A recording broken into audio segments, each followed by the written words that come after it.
আর আহলে সুন্নাত ওয়াল জামাত সব সময় দর্শনের বিভিন্ন কোহামর প্রতিবাদ করি। আর ইনশাআল্লাহ আহলে সুন্নাত গড়ি আসবো, থাকবো, প্রতিবাদ করতে থাকবো। কিন্তু বাংলাদেশ সরকারও একটাই কথা বলবো যে যদি বাংলার জনগণের খুশি রাখতে চান একটা কাজ করেন, শুধু একটা, কি এই বলৎকার, এই যে দর্শনকারী নিজের মুখে স্বীকার আসছে যে দর্শন করছে, খুন করছে এই মেয়েটারে, বাচ্চাটারে, তো এর আর অপেক্ষা করে লাভটা কি?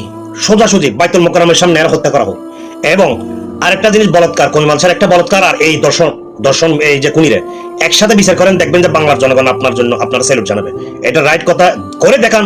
আমাদের সরকারকে অনুরোধ করবো, এই দর্শনকারী ও নিজের মুখে যখন শিকার আসার দেরি কিসের? সরকারি ভাত খাওয়ায় লাভটাকে, জেল খানায় হরে তুলে লাভটাকে, স্বীকারোক্তি শেষ, এখন সোজা শাস্তির আওতায় নিয়ে আসেন। আর একটা কমি মাদ্রাসার বলৎকার নিয়ে আসেন, দেখবেন যে দেশ একদম ঠান্ডা, একদম নিস্তব্ধ হয়ে যাবে। দেখুন একবার করে। সবাই আমার সাথে একমত থাকলে জানাবেন এবং শেয়ার করবেন ভিডিওটা। এটা চাই আমরা আহলে সুন্নাত ওয়াল জামাতের কাছ থেকে। আহলে সুন্নাত ওয়াল জামাত আমরা এটাই চাই। আপনারা কি চান বলুন?